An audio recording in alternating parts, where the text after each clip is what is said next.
Hello മച്ചന്മാരെ, welcome back to my YouTube channel tripping Machan. എന്തുകൊണ്ട് മച്ചന്മാരെ വിശേഷം? എല്ലാവർക്കും സുഖമല്ലേ? അങ്ങനെ ED അഥവാ എക്സ്ട്രാ ഡീസൻറ്റ് നമ്മുടെ സുരാജ് ഏട്ടൻ്റെ മൂവി ഇന്നലെ കണ്ടിരിക്കുകയാണ്. പടം എങ്ങനെയാണെന്ന് വെച്ചാൽ നല്ലൊരു മൂവിയാണ്. ഇത് ഞാൻ ഒരു കാര്യം പറയാം, ഇത് എല്ലാവർക്കും അങ്ങ് കയറി കണക്റ്റ് ആകണം എന്നില്ല ഈ സിനിമ, എങ്കിലും നല്ല രസമാണ്. ഇത് വേറൊരു ടൈപ്പ് മൂഡ് പടം കേട്ടോ ഇതെന്ന് പറയുന്നത്. പിന്നെ ഇതിന്റെ ഡയറക്ടർ എന്ന് പറയുന്നത് ആമിർ പള്ളിക്കലാണ്.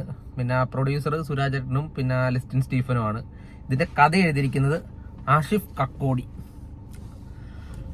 പിന്നെ ഇതിനകത്ത് കാസ്റ്റ് ആയിട്ടുള്ളത് സുരാജ് ഏട്ടൻ, പിന്നെ ഗ്രേസ് ആന്റണി, പിന്നെ സുധീർ കരമന, ശ്യാം മോഹൻ, നമ്മുടെ പ്രേമലു, JK, അങ്ങനെ കുറച്ച് പേരാണ്. എങ്കിലും നല്ല ഒരുപാട് പേര് ഉണ്ട്. സുരാജേട്ടൻ അമ്മയായിട്ടൊക്കെ അഭിനയിച്ച വിനയ പ്രസാദ് നന്നായിട്ടൊക്കെ അഭിനയിച്ച കേട്ടോ.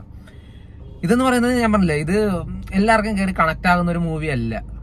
ഇതെന്ന് പറയുന്ന ഒട്ടും ഡീസന്റ് അല്ല, അങ്ങനത്തെ ഒരു കഥ. ഞാനിത് നമ്മുടെ മറ്റേ ഫഹദിന്റെ ഒരു സിനിമ ഉണ്ടല്ലോ, മറ്റേ ഒരു ഡീസന്റ് ആയിട്ടൊക്കെ വരുന്നത്, ആ ഒരു ടൈപ്പ് മൂവിയാണെന്ന് ഞാൻ വിചാരിച്ച ആദ്യം. പക്ഷെ അതുപോലത്തെ ഒന്നുമല്ല, ഇത് വേറെ ടൈപ്പാണ് മൂവി.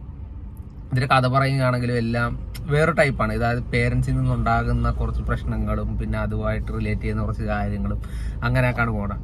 കോമഡി എന്ന് പറയുന്നത് അടിപൊളി കോമഡിയൊക്കെ കേട്ടോ, ഒരുപാട് നല്ല രസമൊക്കെ ഉണ്ട്. പിന്നെ സുരാജ് ഏട്ടനെ അറിയാമല്ലോ, നമ്മൾ പറയാതെ തന്നെ പുള്ളി സീരിയസ് ആയിട്ട് അഭിനയിച്ചാലും ചിലതൊക്കെ നല്ല രസമാണ് കോമഡി. ആ ഒരു ടൈപ്പാണ് ഇതിനകത്തുള്ള കോമഡി എന്ന് വെച്ച് കഴിഞ്ഞാൽ നമ്മുടെ ഇങ്ങനെ മറ്റേ തഗ്ഗടിക്കുന്ന പോലത്തെ കോമഡി ഒന്നുമില്ല, സീരിയസ്ലി പറയുന്ന കാര്യങ്ങൾ തന്നെ കോമഡി ആയിട്ട് പോണയാണ്.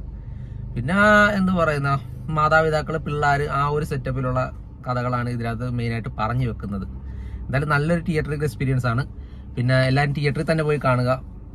എങ്കിലും നല്ല രസമാണ് പടം, നമുക്ക് കണ്ടിരിക്കാൻ പറ്റും. ഞാൻ പറഞ്ഞില്ല, നേരത്തെ പറഞ്ഞ പോലെ എല്ലാവർക്കും കയറി കത്തണം എന്നില്ല, എങ്കിലും നല്ല രസമാണ് ഈ സിനിമ കാണാനായിട്ട്. ഞാനിത് സത്യം പറഞ്ഞ ഇതിന്റെ ട്രെയിലർ കണ്ടപ്പോഴാണ്, അതിനകത്തൊരു കസേരയെ കൂടെ അടിക്കുന്ന ഒരു സീനുണ്ട്, എൻ്റെ പൊന്നോ വേറെ ലെവൽ. നിങ്ങൾ ട്രെയിലറിൽ കണ്ടു കാണും, അത് പേശ സീനുണ്ട് തിയേറ്ററിൽ കാണാനായിട്ട് തന്നെ. അപ്പോൾ എന്തായാലും നിങ്ങൾ തിയേറ്ററിൽ പോയി കണ്ടവരാണെങ്കിൽ ഉറപ്പായിട്ടും കമൻറ്റ് പറയുക. പിന്നെ നമ്മുടെ ചാനൽ ആദ്യമായിട്ടാണ് കാണുന്നതെങ്കിൽ എല്ലാവരും ഒന്ന് ലൈക്ക് ചെയ്യുക, ഷെയർ ചെയ്യുക, സബ്സ്ക്രൈബ് ചെയ്യുക. അപ്പോൾ എന്തായാലും അടുത്തൊരു സിനിമയുടെ റിവ്യൂ ആയിട്ട് വരുന്നവരാ. ബൈ.